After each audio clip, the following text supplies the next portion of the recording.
Happy Monday. Welcome back to the Wolff Den presented by Win Again Academy. I'm Matt Wolff, founder and CEO of Ticket Time Machine. Today we got Patric Young joining the Wolff Den. How's everything going? What's going on? Doing well. Just working.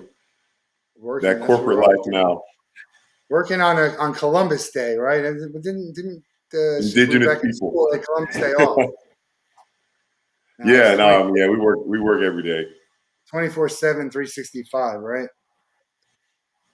With the So startup company, yeah, for sure.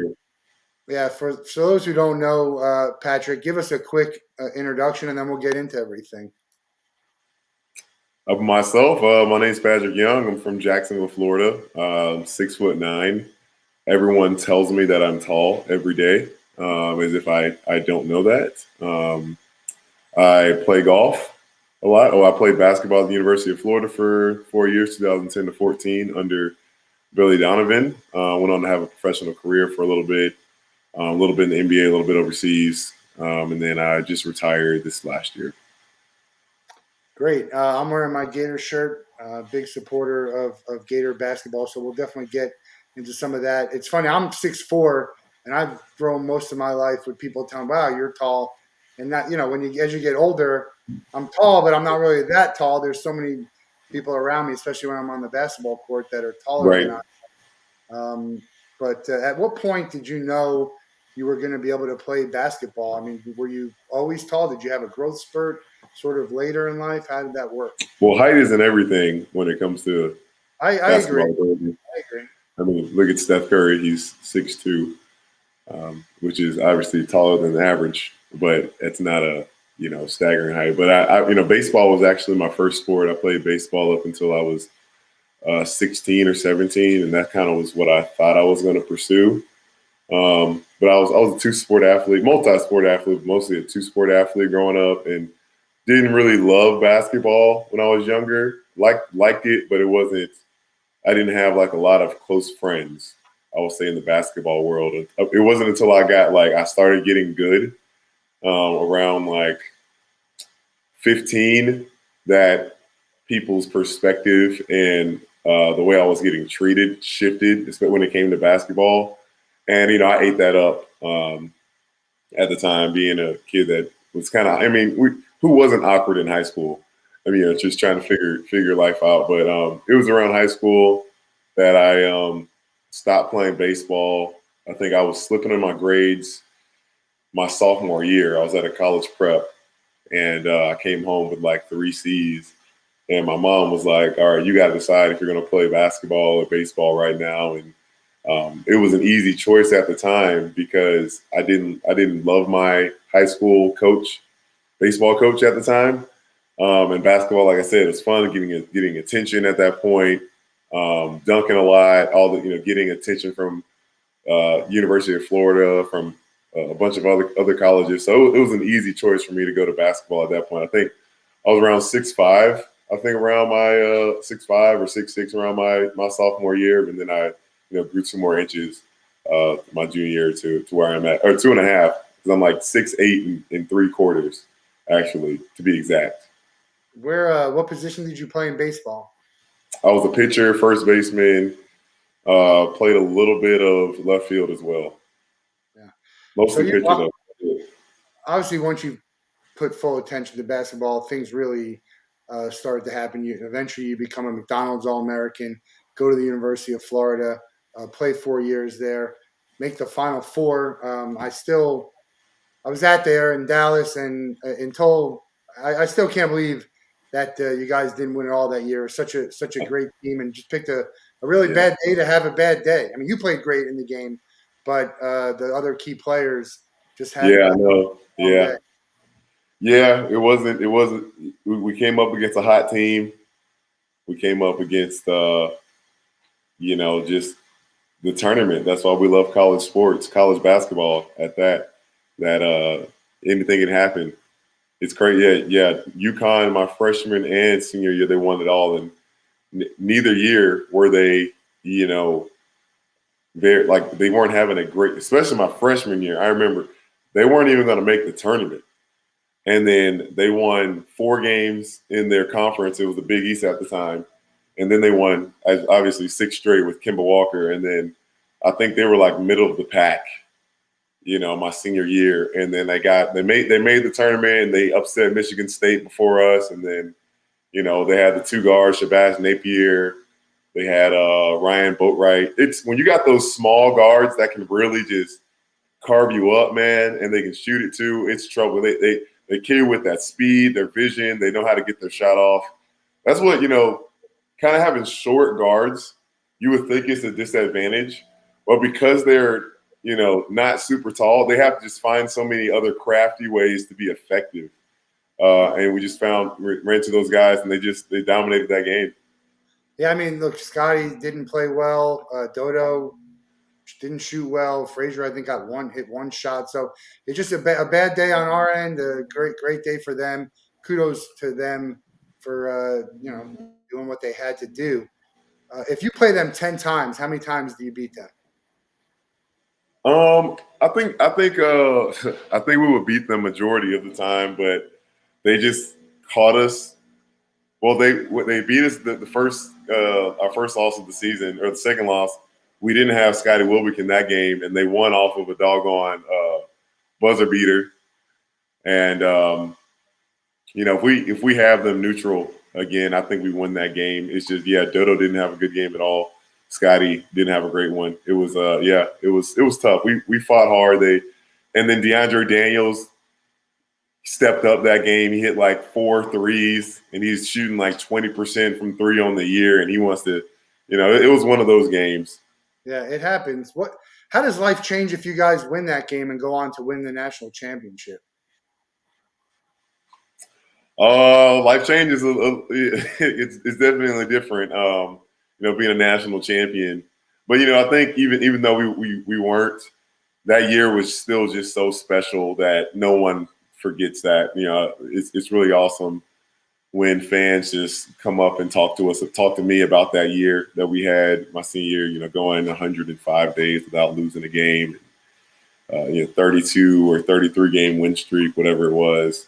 But to win it all and have that ring, that would be different. That was Coach Donovan's only regret for us, just that as a senior, my senior class, we didn't get a chance to play for it all.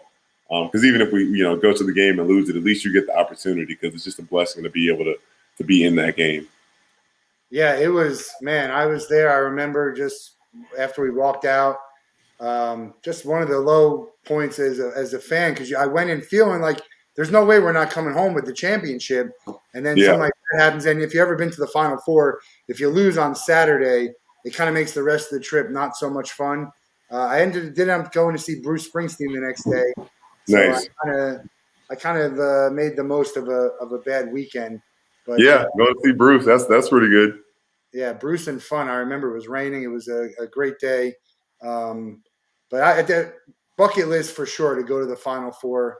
I think even if it's not your team in there, it's I think it's definitely a must go see. I also recommend Omaha for the college baseball. Have you ever been to Omaha for the college? My girlfriend's from O'Neill, Nebraska, so I go up there. I've been up there a few times. Great Omaha. Yeah, it's not a bad city. Where she's at, she's in the middle of nowhere. So I'm not in. We don't spend much time in Omaha, but some great meat in Omaha, that's for sure. Yeah, we got this brisket burger, bacon, ground beef that I made into some burgers up there, man. Whew. Gosh, when I was there, I ate at a place called Block 16, and I still follow them on Facebook. And I had to stop following because they were putting this stuff on. I'm like, you're going to make me fly all the way out to Omaha just to eat at your restaurant. That's how good I know, right? That's how good that food was. You were, I guess, kind of a unique player in the sense that physically you were such a specimen. Like, just I don't even know what the word, a monster. Just looking at you. What do you think made you such a good basketball player? Well, definitely going to get when it comes to just talent and ability. Blessed to have the opportunity to play the game. Can't take all the credit. Of course, I mean, I definitely played a part into success and the ability, but give all the glory to God first, because I didn't make myself. I didn't get to go to the drawing board and make myself 6'9" with a great genetic build and just athleticism. Secondly, really my family. My dad was super supportive. That's the way that he expressed love for my sister and I. Is just in a bunch of other ways, but he didn't have a great relationship with his dad when it came to support for his sports. So he made sure that my sister and I were going to have every opportunity to get good coaching and whatever we were passionate about. He was going to help us be the best we could be. But then also just having great coaching when I got to high school, and I transferred. Actually, I went from one high school to another. My senior year, Coach Jim Martin was a huge part of the basketball IQ side of me, starting to develop that aspect, because just being athletic is one thing, but you got to be able to use your mind when you're out there so you can be effective and actually know the game. So my AAU coach as well. I mean, there's so many people I can thank along the way, but at the end of the day, I did have to work my butt off. Just glad I had people to help me through those processes of understanding that's what it takes: consistency and hard work and diligence and Coach Donovan, without fighting for inches. You're fighting for you do the little things because you never know when one of those little things is going to affect winning. Doing the right thing every time. So it takes you a while to figure that out when you're an 18, 19-year-old kid. If I wish I had half the wisdom then that I do now, but I'm just thankful that I do have it figured out and still was able to have a pretty good career over there in Florida. Yeah, and you speak about inches. I mean, Coach Donovan obviously wins back-to-back. I mean, he's a few plays away from having 5 or 6 national championships. Yeah. He had the means to do it. Very easy. He was. I mean, from having 4 straight Final Fours with us, we were that close. 3. The only game was the Michigan game. They kind of just came out on us and just laid it on us. But Louisville we had, Butler we had. My freshman year, that would have been pretty cool to end up going. It would have been cool to go to the championship game. But grateful. There's so many guys that never even made it. Ben Simmons never went to the tournament. Yeah, went to LSU. They were terrible. Well, now they're doing well, but don't get Brent started in the comments about why LSU is doing so good. That's for another episode. Oh, we already know they're cheating. Well, they don't have to cheat now. Yeah. Well, that's we're going to talk about NIL and kind of what you're doing a little bit with Campus Legends, but I want to finish off sort of your career. You left UF and you go and play professional. What was that like? And at what point did you start to think about what am I going to do after I'm done playing? I always kind of just had it in mind. That's why I chose my career. My undergrad, my bachelor in telecommunication, that I wanted to go into being a studio host or a commentator or an analyst or something along those lines. I definitely wanted to be a part of that when my career was over. Just didn't know when it was going to happen. I wanted to play, of course, I wanted to play basketball longer than I did, but injuries took that away. It just happens. None of us are unaccustomed to pain and just trials. Literally happens to all of us in just one way, shape, form, or another. So, but playing ball overseas was good, man. It was definitely culture shock. My first year out in Turkey, in Istanbul, Turkey. If there's a place you're going to go and just be like, wow, I'm not an American anymore. Yeah. that was it for me. It's not that things were bad. It's just different, and you're not used to a lot of the cultural norms there. And just really thankful that every place I went, I realized if I want to really make the most out of each experience, being in Turkey, Italy, Greece, Israel, make friends with somebody that's not a basketball player. Make friends with somebody that can take you outside of your little world, your bubble of like being this, idolizing what you do, and that's the only reason you're there. And like, go get immersed into the culture and experience new things. So that part was really cool. I still have some great friends over there overseas, especially in Greece. I was there for 2 years. Basketball was good for the most part. I really enjoyed my rookie year. Even though I wasn't on the best team, I was playing with Carlos Arroyo. He was my point guard, and man, he passed. If you guys would have seen me out there on a consistent basis, it was like I was playing out of my mind. He threw me the lob almost every pick and roll. I wasn't used to getting the ball that much. And then I went on to Greece. I mean, the coaching was probably the biggest shock to me. It's just there's so many different coaching styles. There are a lot more coaches that are over there overseas are a lot more almost kind of college style in the sense of, they can be like that Bobby Knight kind of thing where they are just like, they turn red. It's their way. It's more so you got a lot of dictator like coaches over there. It's their way. The systems that you run, staying in hotels for home games all the time, having a roommate again was kind of weird. It's just so many different things overseas, but overall, really good experience. Just wish I could have played a little bit longer, but I'm thankful for the time that I had. Who was the best player you played with or against overseas? Played against Luka Doncic. He was pretty great then. Vasilis Vanoulis, he's one of the greatest all time. He just retired this past season. There's so many legendary players I got a privilege of playing against at different clubs from Madrid to Barcelona. A lot of great American guys out there as well. Mike James, probably one of the best scorers ever. He's in the NBA now. He was with Brooklyn. I'm not sure if he's still with the team. I don't know. I thought he was with the Heat for a second. He's with the Heat now. He was. I don't remember. He's definitely an NBA player. He should definitely 1,000% be in the league. But there's so many. And for me, when I got overseas, I didn't know much about European basketball. So, I have my teammates and they'd be looking at this guy or this girl, not girl, or this player, and they'd be like, "Do you know who that is?" And I'm like, "No, I don't."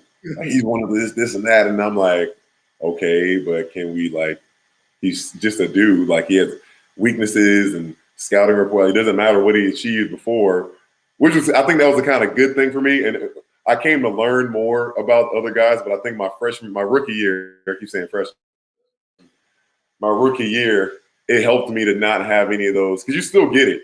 You'll see NBA guys like rookies going to the league, and then they're playing against LeBron James, like their hero. 18-year-old kid playing against LeBron, and they get kind of like, wow, oh my gosh, I'm playing against, and that's kind of what that was for some of those kids that I was playing with overseas. And I was just like, I don't care. I'm just going to go compete. And I think that really helped me to have a pretty good career over there. What do you account? So I see this a lot. A player in college is good player, not great, goes to the NBA and just dominates. And then you got players who dominate in college and they can't make anything of it in the pros. What do you make of that? It's weird, man. I don't get it. I think there's politics in it. There's being at the right place. Age is sometimes a factor. That's why I went undrafted, because I stayed all 4 years. If I would have left after my freshman or sophomore year, I definitely would have gotten picked up. It's weird, yeah. It's because Dorian Finney-Smith, I don't think anyone could have predicted that he would have such a long career as he had. Not that he's not good enough, but it's like, wow, he's been in the league for 6 years now with the Mavericks. And he was. I love that for him, absolutely. But did he have this stellar, outstanding first team All-American career? No. Was he solid? Absolutely. And he found value. He was able to be the right fit with the right team, the right coach that likes him, able to adapt, to be coachable, knock down the corner three. You can knock down the corner three. You got a chance. Yeah, we look at a career like UD is incredible what he's carved out. Yeah, double for 15 years, and 20 years now. What is it? he's playing 20. He's been a little bit less effective the last few, obviously. But man, it's such a career. Bonner. I mean, there's been some Yeah, players Matt from Bonner. that come through and really carved themselves some nice careers. Bonner got a What couple. a name! I need to get him on my podcast. It'd be great to get the red Mamba on the We podcast. got, yeah, we had a brief conversation with him because we're going to be doing the Gator Greats Day of Hoops next year. I know you had a bunch of players, Eddie Shannon. I've been talking to, and Teddy. Eddie Gonna Channing, yep. put this together and get the boys back together next summer for a big event. Hoping you can make it. We'll get you some more information as we get closer and try and figure out when that is. But what talk about the career after basketball? You got the podcast now. You just were announced as Oh joining. man, yeah, it's a lot going on. I got my podcast, The Young and the Rowdies. You guys see on the bottom here. It's been really awesome interviewing anyone and everyone that has something to do with Florida basketball. My guest next week does not have anything to do with Florida basketball, but he is a Gator great, which I'm super excited about. But just getting into the stories and the lives of the players, coaches, staff. Like last week was Preston Green. He's the strength coach. He's been there for going up on his 11th season. Last year had Duke Warner. He's going on his 18th season as the athletic trainer. Just so many stories, and just being able to connect with players and see where they're at and getting to know these guys has been really cool. Outside of that, I have an escape room in Gainesville, America's Escape Game. I opened that business 4 years ago. Pretty cool having that. It's a great privilege, great opportunity. Awesome to bring in that. I would say it's a staple in Gainesville now. We're still doing pretty well. Great business model. Students coming in and out every year, so that's working out. I have an escape room in Jacksonville as well, and then outside of those business ventures. My day-to-day for now, I'm working for a startup company called Campus Legends. We're in the NFT digital collectible sphere right now. We only create officially licensed digital collectibles. So we will not ever be a company that makes a collectible for a player or something and like blurs out the marks or changes the color of the jersey. So the fact that we have that official licensing of the University of Florida is pretty cool, as we're going to do some athlete drops pretty soon with these digital collectibles. You can kind of think of them as a baseball card. But what even better about it though is that we see this old baseball card gets resold for $3.6 million, whatever. It's like a huge collectible, whatever it may be. That athlete is getting nothing from that. That's going strictly between seller and buyer at that time. I'm talking about a real physical one. The digital collectibles, they're minted. There's a serial number. It is traceable within that market that it's on. Whatever blockchain that it's using. The athlete or whoever is licensed, they get paid the first time it gets traded, like a larger percentage, and then for the rest of their life, every single transaction, they get a percentage of that as well, which is pretty cool as a form of like a residual income that you don't really have to do anything. Yeah, so you're going to be dropping some athletes in there, and Yeah. I have Campus Legends. I received a couple of digital collectibles for the football games, but I Yep. don't really understand. It's not great for the football game, and I'm trying to understand because we work in the physical space. We do physical collectibles. We did Right. some with the University of Florida. I'm not really understanding for the team. The athletes I can understand what they're doing, and I'm looking forward to seeing that. But what do you think would have been different for you if you were on campus with NIL? I mean, where do you think you could have given value and gotten paid? Well, yeah, I definitely could have made some money. There's no doubt about that. But so for the collectibles you have right now, the ones that you got when you signed up, and we airdropped you that ticket, the game commemorative.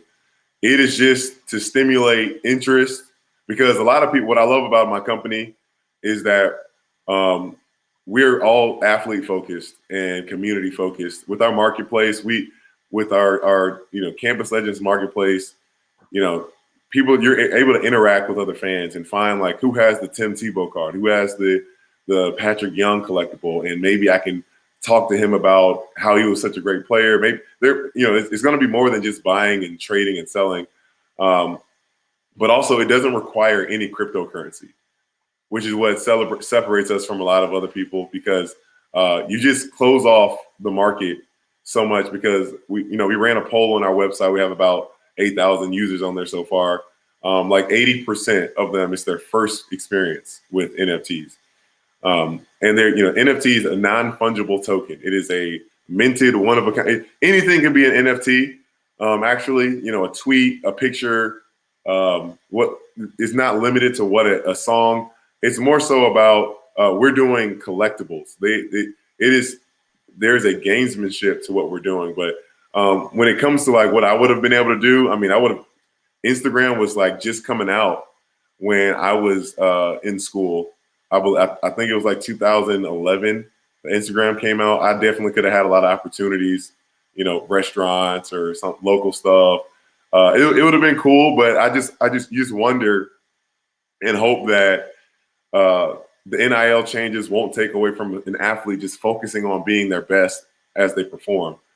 Because yes, there's some awesome opportunities, but at the end of the day, winning takes care of everything. Go out there and win, and like those sponsors are still going to be there. Those, don't overload yourself and get distracted and let it take away from you being able to perform, get that extra time in the gym, whatever you need to do. That's my only concern for the student athletes, but it's awesome that they have these opportunities to make some money off of. I think that athletes should be able to earn, get paid. I don't know. You can call it whatever you want to, but there's definitely a gray area here to be like, what are we paying this athlete for? Because now you have a reason to be like, kind of a reason to pay someone, obviously not per performance, but let's be honest, you could pay anyone to do anything, and it doesn't have to be of value or what would be that same value. There's no real, I don't think there's a whole lot of compliance going on. I know there's a little bit to make sure, like just from the surface, visibly it is, but behind the scenes, who knows? And you look at people like De'Aaron King and Spencer Rattner getting paid a ton of money. De'Aaron is now done for the season and finished, and I don't even know if Spencer's going to see the field again after what happened against Texas. So, I know, right? Which is crazy. I mean, that was such an unbelievable comeback. Yeah, I don't know. Do you have if you could pick one establishment that was around in Gainesville to be a part of and get paid for when NL, do you have anything in mind? Oh, that's a good question. Wow. Gosh. Never even thought about that. I know I saw Emory Jones just signed with that like non-alcoholic beer company. I wouldn't do that. Oh, man. You ever eat at Hogan's Heroes? You ever eat a Hogan's Hero? Hogan's Heroes? No, I guess I was. If they're paying you, it'd be awesome. Actually, it'd be awesome to have gotten partnered with Four Rivers. That would have been, even though I think they're a chain. They have one in Orlando and Gainesville and all around now, but it was just the second location, I think, in Florida, in Gainesville at the time. So I was like, I loved that place. I was obsessed. They wouldn't have had to pay me; just pay me in food, and we would have been good. They would have been happy to do it too. Have you been in touch with the Gator Collective? I know they're doing some NIL, NFT type stuff, more NIL with the Gator players. Are you aware of them? I'm not aware of the Gator Collective. Yeah, it's run by Gator athletes. Darren Heitner, who is he's sort of he wrote the book on NIL in Florida. He's backing it, and it's called the Gator Collective. Probably should get you in touch with them. But you recently landed a gig as an SEC host on a basketball host on the SEC network. How did that come to be? And tell us what you're going to be doing. Yeah, man, I was I thank Denver and I thank Alicia Longworth for connecting me up. Denver Parlor, he's the SID for UF, and then Alicia Longworth, she used to work at with the UAA. She's now over in Tennessee working at their department. But they helped set that up for me. a year and a half ago when I reached out with, I was trying to plant that seed so I could like be in their ear at the SEC network to let them know like, hey, I'm interested. If you guys have any openings, let me know what's going on. Like, I would love to do that versus going overseas. But COVID happened at the time, and I had an interview and audition set up early in that year, in like March or April, and it got canceled. It was supposed to be in person.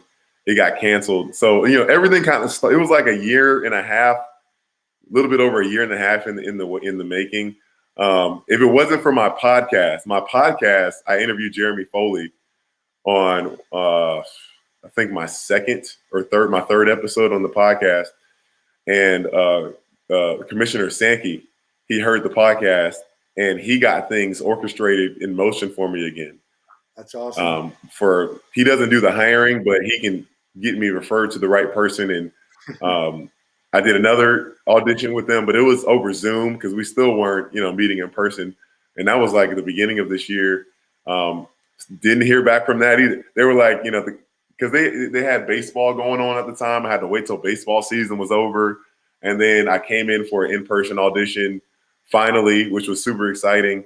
And then I killed it. I went in with Alyssa Lang was the co-host for me. We did like a in-studio simulation of what it would be like.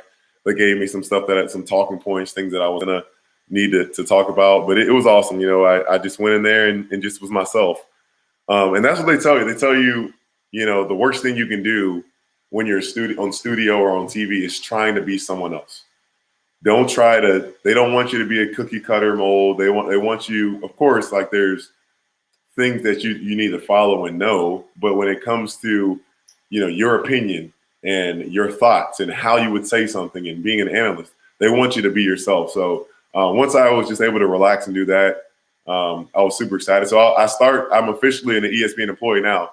I'll be doing basketball this year. I'm super excited. I can't wait to see where it's going to go.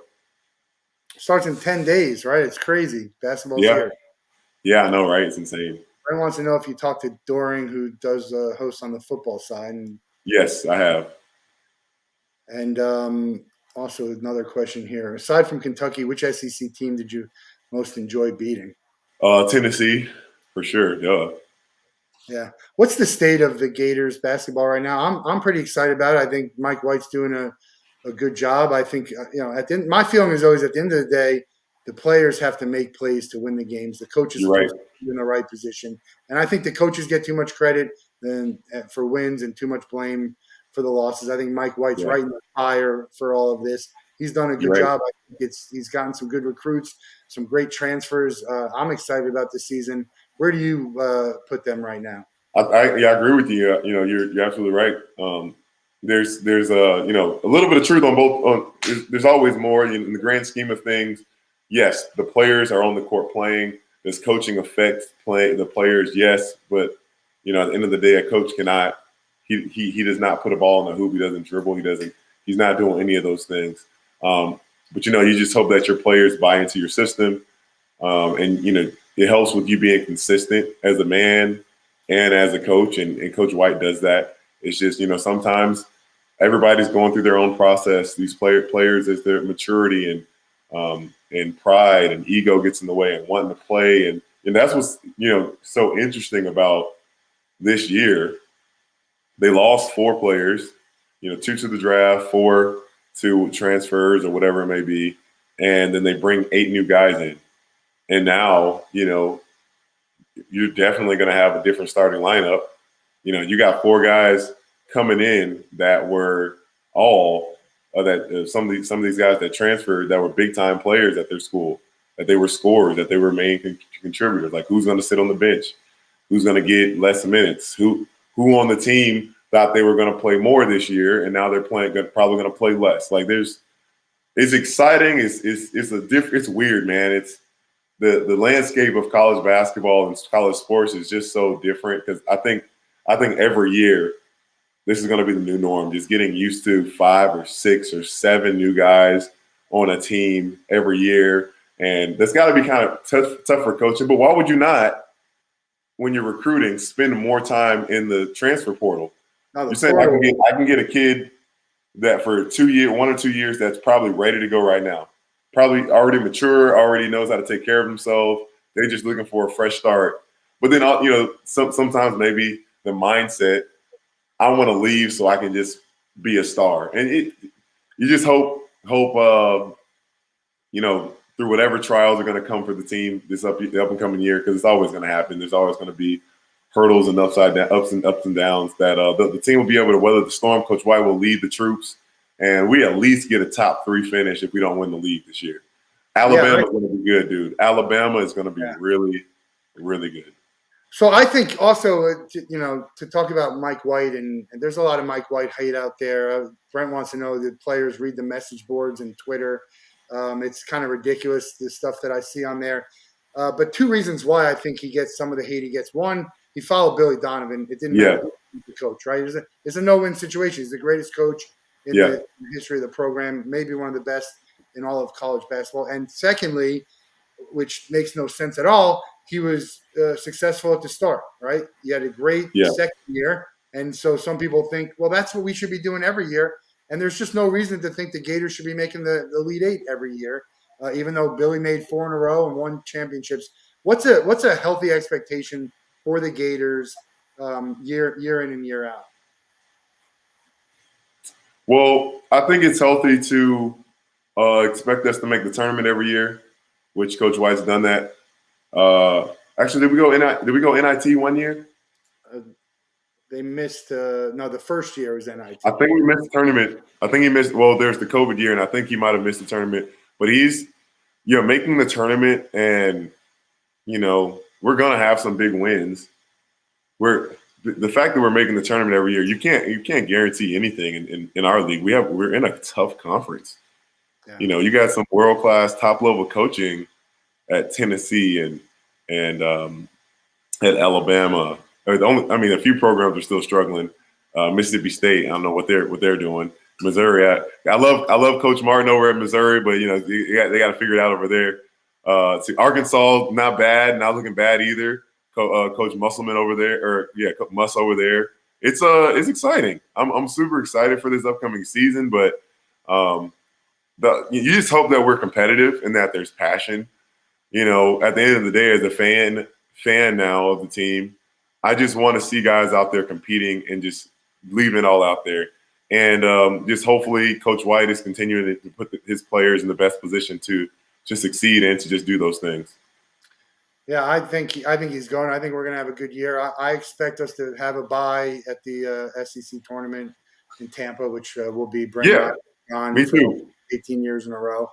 And we'll see what happens. Other than that, it's just, unless you're the top 2-3 teams, you just never know what's going to happen. And even then, somebody's going to lose a game that they shouldn't have. And look at UCLA last year. How crazy was that? Unbelievable. Out of nowhere. Yeah. How do you stay unbiased? You're in, right up until now, who cares? Now you're going on the SEC network. How do you stay unbiased? I know I'm not sure I could do it. But how do you do it? It's hard, yeah, because I've grown up a Gator. It's almost like, I was talking to a guy with the network, SEC, and he does the radio, and he's like, don't worry about being unbiased, because I am a fan. They say that's the worst thing, but because I love the school, I'm gonna be a realist. I'm gonna be a real critic. I can know the program, and maybe I keep it too real at some point. But it's impossible for me to stay completely unbiased. Grew up a Gator, played there for 4 years, still connected to the program. But the wording I have to use, I can't say we anymore. Right. I gotta say Florida. I can't say we need to do better. I have to say Florida needs to do better, and that's something I'm gonna have to try to make sure I fix. I almost meant more unbiased, towards the other teams. There's just teams I hate. Oh yeah, dude. Yeah, that's going to be the tougher. Obviously, Florida's. Look, you're going to cheer for Florida. You're going to probably be a little bit softer on them, maybe than you would anyone else. That's to be understood. You're right. Yeah, I probably am not going to be always the nicest to Kentucky and Tennessee. That's all right. I think it's we're gonna have to see when keeping it real goes wrong. You ever see the Chappelle clips when keeping it real goes wrong? Oh yeah, of course. Yeah, back in the day. Yeah, great stuff with him. I got. I'm a collector. My stuff is all physical stuff. My friend Mark Gaita, he gave me this.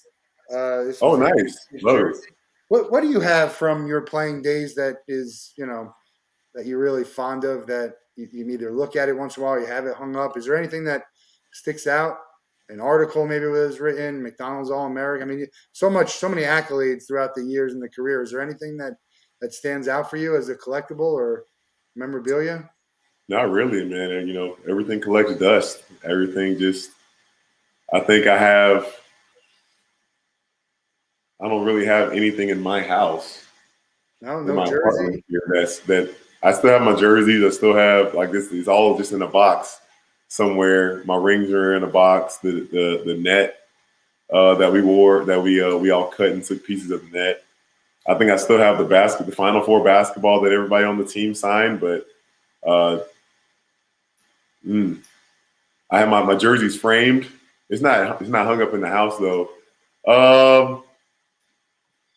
No, I can't think of anything right now. Well, you have to bring some of it to the Gator event next year. We'll sell an auction and raise money for a good cause. Yeah, It's all yeah. about It would do much better than just sitting in the chest. Just so there. when I talked to you, you were in Omaha playing a lot of golf. How did you get into golf? And I heard you're going to be playing with Danny in Jacksonville in a couple of weeks for the Desire Cup, which is a great event helping Desire Street Ministries. How'd you get into golf? Because you're a pretty good golfer at this point, right? Yeah, I'm not too bad. I'm probably about a 10 handicap. Um, yeah, I go out there and shoot an 80, 82. But I got into it. My dad, he's a coach. He taught me when I was young, so I have had a decent swing. And then I just started when I finished up playing basketball, like for sure, for good. I just really wanted to get really good at golf because I have so many friends that play. My sister, she's really good. She's My sister actually is she played at Florida State, played golf there. Um, she was still to this day is really good. But I just play all the time. I play as much as I can. Now that I kind of figured out my ebbs and flows of work, um, I had to skip because I've been taking lessons too. I get lessons from another guy, and I just want to make sure I can still be consistent with that because he's helped me get so much better as well. So yeah, hope to be scratch, within the next few months, and sign some business deals on the course and win some charity golf tournaments every now and then. Hopefully, do well at Danny's tournament at the end of this month too. We'll see. Yeah. Do you beat your sister? Did she beat you? No, I can't beat her yet. No. No.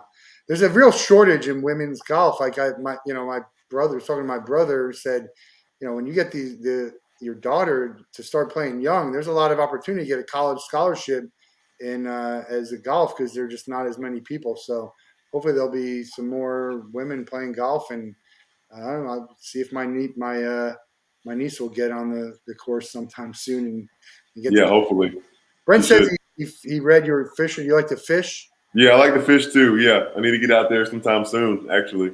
You come down to South Florida. We'll get you on the boat and get you some fishing with Brent. And That sounds like a good time. What do you catch down there?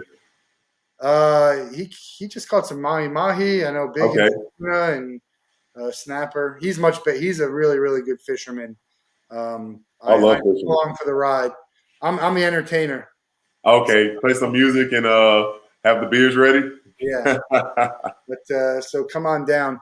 What's on your bucket list? You've been able to accomplish so much, either in the sporting world, in travel. You've been to the places your career has taken you. Some of the nicest, most beautiful places: Turkey, Greece, Israel. Do you have a bucket list for travel or sporting event that you haven't done that you'd love to get to? I mean, maybe one day I want to go to the Olympics as a fan.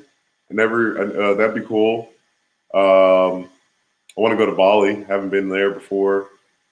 Haven't got a chance to really experience so much of like that Eastern culture. Um, You I do just know. yoga? Hmm? You do yoga? No, I don't do yoga. Michael Fronte has a yoga studio in Bali. It's like a resort. I don't know if you know who Michael Fronte is, the singer, but Uh-uh. sounds like it's bliss to get down to Bali and just spend some time there. Just forget about everything and kind of just get to relax and recharge. Yeah, that's what I've heard. I've heard. I had one of my good friends. He got engaged out there, so him and his wife spent about 2.5 2 weeks there. Had a great time. But yeah, I mean, what else on the list? I mean, I want to be a dad one day. Want to get married. Uh, I don't know. Just live a nice, long, healthy life, and um, just be a consistent good man. Whatever comes along the way.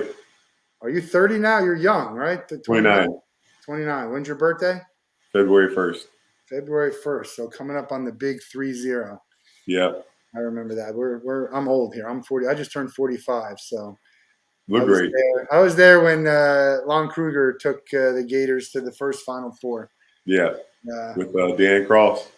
yeah, Dan was on the Wolff Den. He was like the second or third episode. Dan's going to be a big part of what we do with the Gator greats next year, and excited to get all the players. I hear that they don't get they just had Danny said they just had the 95 and 96 football team with a reunion. It just seems like there's not a lot of reunions and the guys getting together. Who do you still talk to, and do you make an effort to kind of stay in touch with the program? I mean, life. Life definitely gets in. Life is life. People move on and have other stuff going on. But I still talk to Will. You get a lot. I mean, he's probably the guy I keep up with the most out of guys I played with. Such an underrated player. I love Will. He's still playing out in France, right? Yeah, he's hurt right now. He's back in America. He'll be here for a little bit. But yeah, if Will had microfracture. So he had a bunch of injuries in college. I think that affected his effectiveness as much as he was, because he really was the glue guy for our team. And his senior year, he had to fight through his knee issues, and just so grateful that he did that. And it was such a great momentum for our team and just inspirational, because he was thinking about redshirting his freshman year. It was like that bad. Yeah, it's you see a lot of Gators in success. Walter Hodge is going to come on the Wolff Den in the next month or so. Did some great things. Won a championship at I think it was the Basketball Africa League. There's a bunch of new leagues coming on. How much do you have to research? Is it just SEC? Do you have to know eventually more about college, because we're playing at a conference in the Big 12 SEC? I mean, the beginning of the season is non-conference play, so I suppose that I'm going to need to know a good amount. It's just probably going to need to just get a good routine so I can understand, not burn myself out, because working 30 hours a week with this job, and I'm not a big TV guy. Even I only put this TV in my house right after I got the job. Because I just knew I was going to need to watch more basketball games. But I'll have to figure that out, what that commitment is going to look like. Yeah, I was going to say, some people are always watching college and I'm a big college basketball fan. Watch a ton of basketball and football. I think the college game in basketball and football is much more enjoyable for me to watch than the pros. If I had to give up one, I would give up watching professional sports and stick with college. Obviously, me being a Gator helps that, right? If you're at a school that's not as successful in both sports, you might feel differently, and then you latch onto the pro teams. What's the first time you're in studio? Is it going to be? I don't know yet. I I didn't get a date yet. No. Is it? But it's going to be. You're expecting it to be during game nights, or is it just a weekly show?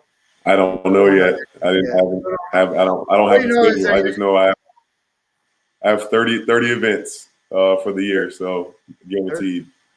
You just know you'll be there, and then you'll find out. Well, we're looking forward. Yeah, they'll communicate. I'm sure they'll communicate well with where I need to be. It's just, I haven't got anything yet, but I'm excited. Who's on the Mount Rushmore of Gator Hoops? Who's on the Mount Rushmore of Gator Hoops? Yeah, the 4 best Gator basketball players ever. You don't have to say yourself. We'll give the other 4 and the bonus one. Patrick sitting up there. I don't know because I don't know like the earlier day guys, but I know. Since you're watching, since you've watched her, David Lee was phenomenal.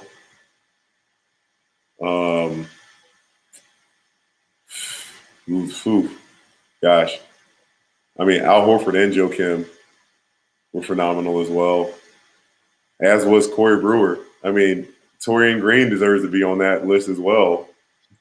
You're gonna run out of. I know. It's hard. I mean, it's hard. We always it's ask. hard.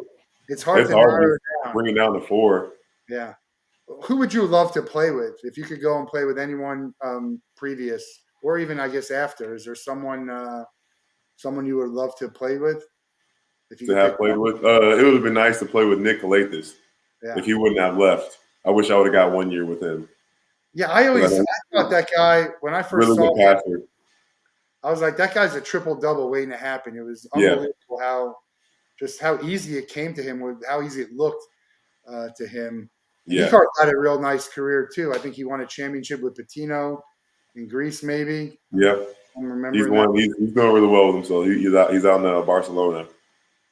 All right. Well, we're looking forward to seeing on the SEC network. Definitely post when you're going to be there so everyone can follow you. Check out Patric Young and the Rowdies podcast, and that's anywhere. I know I have the Apple one, but you can find it anywhere that podcast.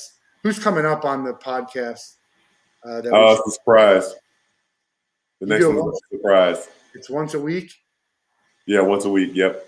I think I know who it is, but we'll wait to see what happens. Does anyone say no to you? I'm saying you're Patric Young. You got a Gator basketball podcast. Has anyone said no? You don't have to say names, but it's not necessarily a no. It's just sometimes getting people to respond back or just getting a date set. You know, I tried to get Torian Green on all last year, and we just couldn't time it up. Plus, he was overseas at the time, so it was a little bit more difficult. But yeah, everybody's a little different. But it's not live, right? It's recorded. It's recorded, but they stream it. The recording, I guess, after or the live thing. I don't know. I have producers that do the whole thing for me. I just show up and just try to make the good content. I need a producer. I'm doing everything myself here for the Wolff Den. We're approaching 150 episodes, and just like you say, it's just fun to talk to people, hear the stories. People, we had Danny Werfel on last week, and to have you on as a Gator fan is just great to hear some behind the scenes, but also some great stories about people who you never even heard of in your life who are doing incredible things, fighting for incredible causes. So I'm excited about the direction of where the Wolff Den's going. Yeah, that's awesome. Keep it up. Who would you love to have on your show that you haven't yet? Joakim Noah, just because he's an interesting character, and I would just love to ask him questions and listen to him talk. Have you reached out to him or his team yet, or? He's hard to get in touch with. I might be able to help you with that. I'll let you know. We'll keep that. I'll keep it. I'd love to get Joe. Yeah. Yeah, Joe's. Joe. I know Joe is Brent's favorite. Horford is one of my all-time favorites. We're going to let you out of here on the same question we let everyone go with. You got one person that you could spend a day with. It could be anyone in the world. They have to be living, and you can't be related to them. We do some outreach for our guests. Going to try and make it happen for all of them. But Justin Timberlake. Justin Timberlake. My guy. Yeah, and what would you guys do? It was a great choice. We make some music, man. What do you mean? Yeah. Are you a singer? We just have a jam fest. Now, Justin is one of the most underrated actors. He's been in some really good movies. He's such a great actor, and even the stuff he does. Who's the guy who does this? Is it with Fallon? Yeah, Fallon. That's like one of his best friends. Have some good material. Well, we're going to put Justin Timberlake on the list. That's not We going tried. to They tried to get JT to come to our last home game against Kentucky. He almost did too. It was so close. Oh, that would have been so cool. I grew up listening to him. Your So favorite song? I can't tone it down to one. I love all his stuff's good. All of his songs. We celebrate his entire collection, as they I say. celebrate his entire collection. Yes, I do. But we're going to put him on the list. It's a great choice. Really appreciate you taking some time here. I think SEC network gig is going to open up some more doors for you and help you get wherever it is that you need to go. I'm happy to help any way I can. Again, check out Patric and the Rowdies, the podcast. The Young and the Rowdies. The Young and the Rowdies. The Young and the Rowdies. Yes, sir. The Rowdies podcast. Whenever the SEC Now schedule comes out, check that out. And we look forward to seeing what comes next. Got a great week of guests here. We got an Olympic sprinter gold medalist tomorrow, and we got a world-class mentalist on Wednesday. So tune into the Wolff Den. Until then, have a great night. We'll see you soon.